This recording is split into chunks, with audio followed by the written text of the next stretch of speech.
ಸಪ್ಪೆಸರು ಅಥವಾ ಉದ್ಕ ಯಾವುದಾದ್ರೂ ಕರಿಬೋದು.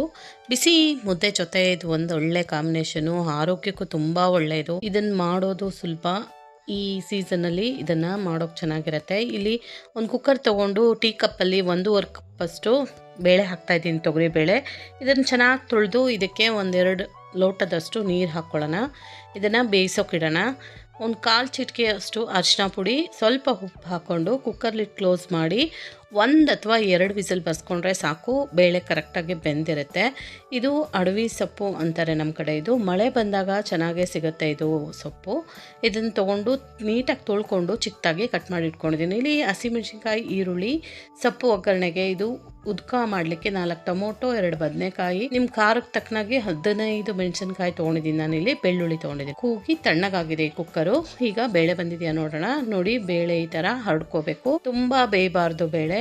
ಬೇಳೆ ಮೇಲಿಂದ ಬೇಯತ್ತೆ, ಮಧ್ಯದಲ್ಲಿ ಸ್ವಲ್ಪ ಹಾಗೆ ಗಟ್ಟಿ ಇದೆ. ಇಲ್ಲಿ ತನಕ ಬೇಯಿಸ್ಕೊಂಡು ತುಂಬ ಬೇಯಿಸಬಾರ್ದು, ಮ್ಯಾಶ್ ಆಗೋ ಥರ ಈ ಥರ 1/4% ಬೇಯಿಸಿ ಪಾತ್ರೆ ಇಟ್ಕೊಂಡು ಅದಕ್ಕೆ ಸ್ವಲ್ಪ ನೀರು ಹಾಕ್ಕೊಂಡು 1/2 ಲೀಟ್ರಷ್ಟು ಚೆನ್ನಾಗಿ ಕುದೀತಾ ಇರುವಾಗ ಈ ಸೊಪ್ಪನ್ನು ಹಾಕ್ಕೊಳ್ಳೋಣ. ಸೊಪ್ಪು ಹಾಕ್ಕೊಂಡು ಚಿಕ್ಕದಾಗಿ ಕಟ್ ಮಾಡಿಕೊಂಡು ಹಾಕ್ಕೊಂಡು ಇದನ್ನು ಒಂದೇ ಒಂದು ಕುದಿ ಕುದಿಸ್ಕೊಂಡ್ರೆ ಬೇಯುತ್ತೆ. ಇದಕ್ಕೇ ಬೇಳೆನೂ ಹಾಕ್ಕೊಂಬಿಡೋಣ. ಹೈ ಫ್ಲೇಮ್ ಇಟ್ಕೊಂಡು ಈ ಬೆಂದಿರೋವಂಥ ಬೇಳೆನ ಹಾಕ್ಕೊಂಡು ಇದಕ್ಕೆ ಮತ್ತೆ ಸ್ವಲ್ಪ ರುಚಿಗೆ ಉಪ್ಪು ಹಾಕ್ಕೊಳ್ಳೋಣ. ಬೇಳೆಗೆ ಹಾಕಿದ್ದೆ, ಸೊಪ್ಪಿಗೆ ಸ್ವಲ್ಪ ಹಾಕೋಣ. ಇದನ್ನು 1-2 ಕುದಿ ಕುದಿಸ್ಕೊಂಡ್ರೆ 2-3 ಸೆಕೆಂಡಿಗೆ ಸೊಪ್ಪು ಸಾಫ್ಟಾಗಿ ಬೆಂದ್ಬಿಡುತ್ತೆ. ಒಂದು ಪ್ಲೇಟ್ ಮುಚ್ಚಿ 2 ಸೆಕೆಂಡ್ ಅಷ್ಟೊತ್ತು ಕುದಿಸ್ಕೊಂಡಿದ್ದೀನಿ. ನೋಡಿ, ಈಗ ಸೊಪ್ಪು ಬೆಂದಿದೆ. ನಿಮಗೆ ಕುಕ್ಕರಲ್ಲಿ ಬೇಯಿಸೋಕೆ ಇಷ್ಟ ಇಲ್ಲ ಅಂದರೆ ಪಾತ್ರೆಯಲ್ಲಿ ಬೇಳೆ ಬೇಯಿಸ್ಕೋಬೋದು. ಈ ಥರ ತೂತಾ ಇರೋವಂಥ ಪಾತ್ರೆಗೆ ಈ ಸೊಪ್ಪು ಸಪ್ರೇಟು, ಕಟ್ಟನ್ನು ಸಪ್ರೇಟು ಮಾಡ್ಕೊಳ್ಳೋಣ. ಚೆನ್ನಾಗೆ ಬಸ್ಕೋಬೇಕು ಇದನ್ನು. ಈ ಕಟ್ಟಿಂದನೇ ಸಾರು ಮಾಡೋದು ಸಪ್ಪೆಸರು ಅಂತ. ಮುದ್ದೆಗೆ ಒಂದು ಒಳ್ಳೆ ಕಾಂಬಿನೇಷನು. ಇಲ್ಲಿ ಸೊಪ್ಪು ಒಗ್ಗರಣೆಗೆ ಒಂದು ಪ್ಯಾನ್ ಇಟ್ಕೊಂಡು ಎಣ್ಣೆ ಹಾಕೊಂಡಿದ್ದೀನಿ, 2-3 ಸ್ಪೂನ್ ಅಷ್ಟು. ಇದಕ್ಕೆ ಸಾಸಿವೆ ಹಾಕ್ಕೊಳ್ಳೋಣ. ಸಾಸಿವೆ ಚೆನ್ನಾಗಿ ಸಿಡ್ದಾದ್ಮೇಲೆ ಸ್ವಲ್ಪ ಕರಿಬೇವಿನ ಸೊಪ್ಪು ಹಾಕ್ಕೊಳ್ಳೋಣ. ಇದು ಚೆನ್ನಾಗಿ ಸಿಡಿಸ್ಕೊಳ್ಳೋಣ. ಎರಡನ್ನು ಸಿಡ್ದಾದ್ಮೇಲೆ ಇದಕ್ಕೆ ಹಸಿಮೆಣ್ಸಿನ್ಕಾಯಿ ಮತ್ತು ಈರುಳ್ಳಿ ಹಾಕ್ಕೊಳ್ಳೋಣ. ಹಸಿಮೆಣ್ಸಿನ್ಕಾಯಿ ಇಷ್ಟ ಇಲ್ಲ ಅಂದರೆ ಒಣ ಮೆಣಸಿನ್ಕಾಯಿ ಹಾಕ್ಕೋಬೋದು ಖಾರಕ್ಕೆ. ಇವೆರಡನ್ನು ಹೈ ಫ್ಲೇಮ್ ಇಟ್ಕೊಂಡು 1-2-3 ಸೆಕೆಂಡು ಫ್ರೈ ಮಾಡ್ಕೋಬೇಕು. ಇದು ತುಂಬ ಸಾಫ್ಟ್ ಆಗಬಾರ್ದು. ಈಗ ಈರುಳ್ಳಿ ಮತ್ತು ಹಸಿಮೆಣ್ಸಿನ್ಕಾಯಿಗೆ ಸ್ವಲ್ಪ ಉಪ್ಪು ಹಾಕ್ಕೊಳ್ಳೋಣ. ಅಲ್ಲಿ ಸೊಪ್ಪಿಗೆ ಹಾಕಿದ್ದೀನಿ, ಇಲ್ಲಿ ಸ್ವಲ್ಪ ಹಾಕಿದ್ರೆ ಸಾಕಾಗುತ್ತೆ. ಸ್ವಲ್ಪ ಕಲರ್ ಚೇಂಜ್ ಆಗಬೇಕು. ಅಷ್ಟರಲ್ಲಿ ಈ ಸೊಪ್ಪು ನೋಡಿ ನೀಟಾಗಿ ಬಸ್ಕೊಂಡಿದೆ. ಇದು ತಣ್ಣಗೆ ಮಾಡಿಕೊಂಡು ಕೈಯಿಂದನೂ ಹಿಂಡ್ಕೋಬೋದು. ಇಲ್ಲ ಟೈಮ್ ಇಲ್ಲ ಅಂದರೆ ಈ ಥರ ಮ್ಯಾಶರಲ್ಲಿ ಸ್ವಲ್ಪ ಈ ತೂತಾ ಇರೋವಂಥ ಪಾತ್ರೆಗೆ ಹಾಕ್ಕೊಂಡು ಮ್ಯಾಶ್ ಮಾಡಿಕೊಟ್ರೆ ಅದ್ರ ನೀರೆಲ್ಲ ಕೆಳಗಡೆ ಹೋಗುತ್ತೆ. ಸೊಪ್ಪು ಸ್ವಲ್ಪ ಹಿಂಡ್ದಾಗೆ ಆಗತ್ತೆ. ಈ ಥರ ನೋಡಿ ಮ್ಯಾಶ್ ಮಾಡ್ಕೊತಾ ಇದ್ದೀನಿ. ಅಡವಿ ಸೊಪ್ಪಲ್ಲಿ ಮತ್ತು ಕಿರಿಕ್ಸಾಲೆ ಸೊಪ್ಪಲ್ಲಿ, ಸಬ್ಸಿಗೆ ಸೊಪ್ಪಲ್ಲಿ ಎಲ್ಲ ಸೊಪ್ಪಲ್ಲೂ ಮಾಡ್ಕೋಬೋದು ಇದನ್ನ. ಈಗ ನೋಡಿ, ಅರ್ಧದಷ್ಟು ಬೆಂದಿದೆ ಈರುಳ್ಳಿ, ಅಷ್ಟು ಬೆಂದರೆ ಸಾಕು. ಅದಕ್ಕೆ ಸೊಪ್ಪು ಹಾಕ್ಕೊಂಡು ತುರಿದಿರುವಂಥ ಕಾಯಿ ತುರಿ ಹಾಕೊಳ್ಳೋಣ. ಸ್ವಲ್ಪ ಕಾಯಿ ತುರಿ ಜಾಸ್ತಿನೇ ಹಿಡಿಯುತ್ತೆ, ತುಂಬ ಚೆನ್ನಾಗಾಗುತ್ತೆ ಟೇಸ್ಟ್. ಎರಡನ್ನು ಹಾಕಿ ಒಂದು ಸ್ವಲ್ಪ ಹೊತ್ತು ಇದನ್ನು ಚೆನ್ನಾಗೆ ಒಗ್ಗರಣೆ ಜೊತೆ ಇದನ್ನು ಮಿಕ್ಸ್ ಮಾಡಬೇಕು. ಸೊಪ್ಪಿನ ಪಲ್ಯ ರೆಡಿ ಆಗುತ್ತೆ. ಸಪ್ಪೆಸರು ಜೊತೆ ಈ ಸೊಪ್ಪಿನ ಪಲ್ಯ ಸೈಡ್ ಡಿಶ್ ಆಗಿ ತುಂಬ ಚೆನ್ನಾಗಿರುತ್ತೆ.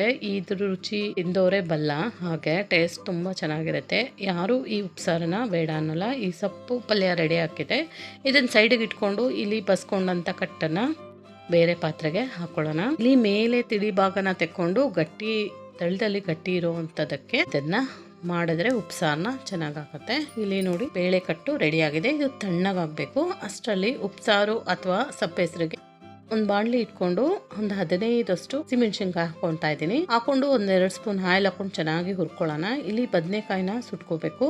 ಬದನೆಕಾಯಿದು ಮೇಲೆ ಸ್ವಲ್ಪ ಆಯಿಲ್ ಹಚ್ಕೊಂಡು ಈ ಥರ ಗ್ಯಾಸ್ ಮೇಲಿಟ್ಟು ತಿರುಗಿಸ್ಕೊಳ್ತಾ ಎಲ್ಲ ಕಡೆ ಸುಟ್ಕೋಬೇಕು. 1-2 ನಿಮಿಷ ಹೈ ಫ್ಲೇಮಲ್ಲಿಟ್ಟು 2 ನಿಮಿಷ ಸಿಮ್ಮಲ್ಲಿಟ್ಟರೆ ಚೆನ್ನಾಗಿ ಬೇಯುತ್ತೆ. ಇಲ್ಲಿ ಟೊಮೊಟೊನ ಮೈಕ್ರೋ ಓವನಲ್ಲಿ ನಾನು ಬೇಯಿಸ್ಕೊತಾ ಇದ್ದೀನಿ. ಈ ಮೈಕ್ರೋ ಓವನ್ ಇಲ್ಲ ಅಂದರೆ ಹಸಿಮೆಣ್ಸಿನ್ಕಾಯಿ ಹುರಿಯುವಾಗಲೇ ಟೊಮೊಟೊನು ಹುರ್ಕೋಬೋದು. ಇಲ್ಲಿ ಒಂದು ಹುರಳ್ಕಲ್ಲು ತೊಗೊಂಡು ಇದಕ್ಕೆ 1 ಗಡ್ಡೆಯಷ್ಟು ಬೆಳ್ಳುಳ್ಳಿ, ಹುರಿದಂಥ ಹಸಿಮೆಣ್ಸಿನ್ಕಾಯಿನ ಹಾಕ್ಕೊಂಡು ಚೆನ್ನಾಗಿ ಜಜ್ಕೋಬೇಕು. ಇದು ಪೂರ್ತಿಯಾಗಿ ನೈಸ್ ಆಗಬಾರ್ದು, ಸ್ವಲ್ಪ ಅರ್ಧಂಬರ್ಧ ಜಜ್ಕೋಬೇಕು ಇದನ್ನು. ಇದಕ್ಕೇ ಸ್ವಲ್ಪ ಕೊತ್ತಂಬರಿ ಸೊಪ್ಪು ಹಾಕಿ ಜಜ್ಜೋಣ, ಚೆನ್ನಾಗಿರೋದು ಟೇಸ್ಟು. ಇಲ್ಲಿ ಬದನೆಕಾಯಿನೂ ಸಿಮ್ಮಲ್ಲಿ ಇಟ್ಕೊಂಡು ಮತ್ತೆ ಒಂದು 5 ನಿಮಿಷ ಸುಟ್ಕೋತಾ ಇದ್ದೀನಿ. ನೋಡಿ, ಕಪ್ಪಾಗಿದೆ. ಈ ಥರ ಕಪ್ಪಾದರೆ ಒಳಗಡೆ ಚೆನ್ನಾಗೆ ಬೆಂದಿರುತ್ತೆ. ಈ ಬೇಳೆ ಕಟ್ಟಿನ ಮೇಲೆ ಇರೋವಂಥ ತಿಳಿ ಸಾರನ್ನು ತೆಕ್ಕೋತಾ ಇದ್ದೀನಿ. ಇಲ್ಲಿ ತಳದಲ್ಲಿರೋವಂಥ ಸ್ವಲ್ಪ ಗಟ್ಟಿ ಇರೋವಂಥ ಸಾರಿಗೆ ಈ ಹುಣಸೆ ಹಣ್ಣು ಹಾಕೊಳ್ಳೋಣ. ಟೊಮೊಟೊ ಮೈಕ್ರೋ ಓವನಲ್ಲಿ ಸಾಫ್ಟಾಗಿ ಬೆಂದಿದೆ, ಅದರದ್ದು ಸಿಪ್ಪೆ ತಗೊಳ್ಳೋಣ. ಇಲ್ಲಿ ಬದನೆಕಾಯಿ ಸುಟ್ಟು ಅದರದ್ದು ಸಿಪ್ಪೆ ತಗೊಂಡು ಇದನ್ನು ಒಂದು ಸಾರಿ ಚೆಕ್ ಮಾಡ್ಕೋಬೇಕು. ಒಳಗಡೆ ಹುಳು ಏನಾದರೂ ಇದೆಯಾ ಅಂತ ಒಂದು ಸಾರಿ ಓಪನ್ ಮಾಡಿ ನೋಡಿ ಮ್ಯಾಶ್ ಮಾಡ್ಕೋಬೇಕು. ನೋಡಿ ಇದು ರೆಡಿ ಇದೆ. 4 ಟೊಮೊಟೊ ಜೊತೆ 2 ಬದನೆಕಾಯಿನೂ ಹಾಕಿ ಇದೇ ಮ್ಯಾಶರಲ್ಲೇ ಮ್ಯಾಶ್ ಮಾಡ್ತಾಯಿದ್ದೀನಿ. ಬಿಸಿ ಇರುವಾಗಲೇ ಈ ಥರ ಮ್ಯಾಶ್ ಮಾಡ್ಕೋಬೇಕು, ಚೆನ್ನಾಗಿ ಮ್ಯಾಶ್ ಆಗುತ್ತೆ. ಇಲ್ಲ ತಣ್ಣಗಾದ್ಮೇಲೆ ಕೈಯಿಂದನೂ ಮ್ಯಾಶ್ ಮಾಡ್ಕೋಬೋದು. ನೋಡಿ ಈಗ ಚೆನ್ನಾಗಿ ಮ್ಯಾಶ್ ಮಾಡಾಗಿದೆ. ಆಗಲೇ ನೆನೆಸಿಟ್ಟಂಥ ಸ್ವಲ್ಪ ಹುಣಸೆ ಹಣ್ಣನ್ನು ಇದಕ್ಕೆ ಹಾಕ್ಕೊಂಡು ಮಿಕ್ಸ್ ಮಾಡ್ಕೊಳ್ಳೋಣ. ಈ ಬೇಳೆ ಕಟ್ಟಿಗೆ ಇದನ್ನು ಜಜ್ಕೊಂಡಿರೋವಂಥ ಟೊಮೊಟೊ ಬದನೆಕಾಯಿನ ಹಾಕ್ಕೊಂಡು ಕುಟ್ಕೊಂಡು ಇಟ್ಕೊಂಡಿದ್ವಲ್ಲ ಬೆಳ್ಳುಳ್ಳಿ ಹಸಿಮೆಣಸಿನ್ಕಾಯಿನ ಅದನ್ನು ಇದಕ್ಕೆ ಹಾಕ್ಕೊಂಡು ಮಿಕ್ಸ್ ಮಾಡ್ಕೊಳ್ಳೋಣ. ಈ ಥರ ಮಿಕ್ಸ್ ಆಗಿದೆ ನೋಡಿ, ಜಜ್ಜಿ ಆಗಿದೆ. ಈಗ ಉಪ್ಸಾರು ಅಥವಾ ಸಪ್ಪೆಸರು ರೆಡಿಯಾಗಿದೆ. ಬಿಸಿ ಬಿಸಿ ಮುದ್ದೆ ಜೊತೆ ಸೊಪ್ಪು ಇಟ್ಕೊಂಡು ಸೈಡಲ್ಲಿ ಉಪ್ಪಿನಕಾಯಿ ಜೊತೆ ಈ ಸಾರನ್ನು ಟೇಸ್ಟ್ ಮಾಡೋಣ. Thank you.